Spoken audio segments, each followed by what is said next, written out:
নমস্কার বন্ধুরা, আমি সোমা গোপালের হেসেল চ্যানেলে আপনাদের সবাইকে স্বাগত জানাই।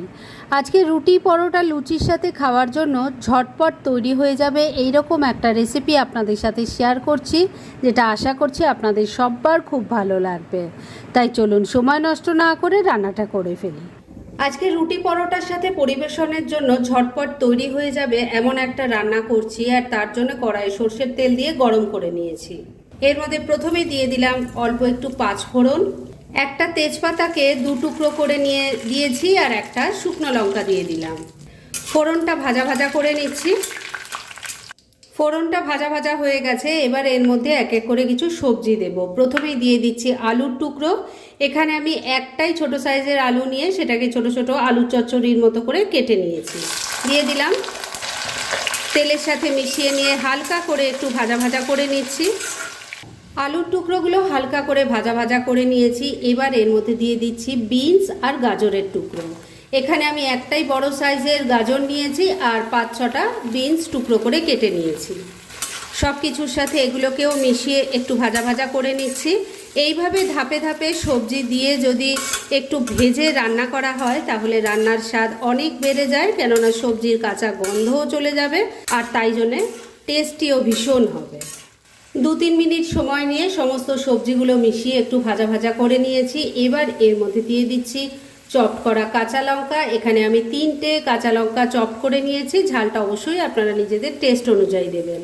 এর সাথেই দিয়ে দিচ্ছি একটা মিডিয়াম সাইজের টমেটোকে টুকরো করে কেটে নিয়েছি, সেটা দিয়ে দিলাম। একটু ক্যাপসিকাম টুকরো করে কেটে নিয়েছি, সেটাও দিয়ে দিলাম। স্বাদ মতো নুন দিয়ে দিচ্ছি। এবার সব কিছু খুব ভালো করে মিশিয়ে নিয়ে আবারও একটু ভাজা ভাজা করে নিচ্ছি। বন্ধুরা, আপনারা আমার রেসিপি দেখার সাথে সাথে আমার ফেসবুক পেজ গোপালের হেসেল, তাতেও ভিজিট করতে পারেন। ডেসক্রিপশন বক্সে লিংক দেওয়া আছে। মিনিট 2 সময় নিয়ে সমস্ত সবজিগুলো ভালো করে মিশিয়ে একটু ভাজা ভাজা আবারও করে নিয়েছি। এবার এর মধ্যে অল্প একটু জল অ্যাড করছি, কেননা এখন এর মধ্যে আমি গুঁড়ো মশলা দেব, আর একটু জল না দিয়ে গুঁড়ো মশলা দিলে পুড়ে যাবে। প্রথমেই দিয়ে দিলাম হলুদের গুঁড়ো, অল্প একটু কাশ্মীরি মির্চ পাউডার দিয়ে দিলাম, 1/2 টিস্পুন দিয়ে দিচ্ছি জিরের গুঁড়ো, 1/2 টিস্পুন ধনের গুঁড়োও দিয়ে দিলাম। এর সাথে দিয়ে দিলাম অল্প একটু চিনি। এবার সব কিছু খুব ভালো করে মিশিয়ে নিচ্ছি। এই রান্নাটা বন্ধুরা খুব ফাস্ট হয়ে যায়, আর রুটি পরোটা লুচির সাথে খেতে কিন্তু অসাধারণ লাগে। এর সাথে আর একটা সামান্য জিনিস পড়বে, যেটা অ্যাড করলে এই সাধারণ রান্নার টেস্ট অসাধারণ হয়ে যায়। তাই একটু ধৈর্য ধরে যদি ভিডিওটা পুরোটা দেখতে পারেন তাহলে কিন্তু আপনারাও এরকম দারুণ টেস্টি রান্নাটা বানাতে পারবেন। সব কিছু খুব ভালো করে মেশানো হয়ে গেছে। এবার ফ্লেমটাকে লো আর মিডিয়ামের মাঝামাঝি রেখে ঢাকা দিয়ে একটু রান্না করতে হবে, যাতে সবজি আর মশলা ভালো করে মিলেমিশে যায়। তাই ঢাকা দিয়ে দিলাম 2-3 মিনিটের জন্য। মিনিট 2 সময় নিয়ে রান্নাটা করে নিয়েছি। এবার ঢাকা তুলছি, একটু নাড়াচাড়া করে নিচ্ছি। সবজিগুলো এখন অনেকটাই সফট হয়ে গেছে। এবার এর মধ্যে দিয়ে দেব এই রান্নার আরেকটা মূল ইনগ্রেডিয়েন্ট, যেটা অ্যাড করার ফলে এই রান্নার স্বাদ বহুগুণ বেড়ে যাবে। সেটা হলো ছানা। আমি এখানে 1/2 লিটার দুধ থেকে ছানা কেটে নিয়েছি। আপনারা কিন্তু ছানার পরিবর্তে গ্রেট করা পনিরও ইউজ করতে পারেন। এটা দিয়ে দিলাম। সব কিছুর সাথে এই ছানাটাকেও ভালো করে মিশিয়ে নিচ্ছি। ছানাটাকে খুব ভালো করে সব কিছুর সাথে মিশিয়ে নিয়েছি। এবার সমস্ত কিছু মানে সবজিগুলো যাতে ভালো মতো সেদ্ধ হয়ে যায়, ছানাটাও যাতে সব কিছুর সাথে ভালো করে মিলেমিশে যায়, সেজন্যে সামান্য একটু জল দিয়ে দিচ্ছি। এই রান্নাটা কিন্তু কোনোভাবেই ঝোলঝোল হবে না, শুধু সবজিগুলো যাতে ভালো করে সেদ্ধ হয় সেজন্যে সামান্য একটু জল দিয়ে দিলাম। সব কিছু খুব ভালো করে মেশানো হয়ে গেছে। এবার ফ্লেমটাকে লো আর মিডিয়ামের মাঝামাঝি রেখেছি। এই ফ্লেমেই ঢাকা দিয়ে 3-4 মিনিট রান্না করে নিচ্ছি। মিনিট 4 রান্নাটা করে নিয়েছি। এবার ঢাকা তুলছি।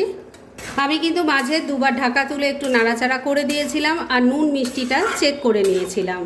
রান্না মোটামুটি রেডি হয়ে এসছে। তবে শেষ পর্যায়ে এর টেস্ট আরও এনহ্যান্স করার জন্য এর মধ্যে দিয়ে দিচ্ছি সামান্য একটু ম্যাজিক মশলা, যেটা রেসিপি কিন্তু আগেই শেয়ার করে দিয়েছি আমি। এই মশলাটা আমিষ নিরামিষ যে রান্নাতেই দেন না কেন এর স্বাদ 100 গুণ বাড়িয়ে দেবে। যারা রেসিপিটা দেখতে মিস করে গেছেন তাদের জন্য আমি সাজেস্টেড বক্সে আবারও দিয়ে দেব, সেখান থেকে দেখে নিয়ে 2-3 মাস আরামসে এয়ারটাইট কন্টেনারে রেখে স্টোর করে রান্না করতে পারেন। যাই হোক, মশলাটা ভালো করে মিশিয়ে নিয়েছি, রান্না এবার একদম রেডি। গ্যাসটা এবার বন্ধ করে দিলাম। এবার মিনিট 2-এর জন্য স্ট্যান্ডিং টাইমে এটা ঢাকা রেখে দিচ্ছি আর তারপর সার্ভ করে আপনাদের দেখাচ্ছি।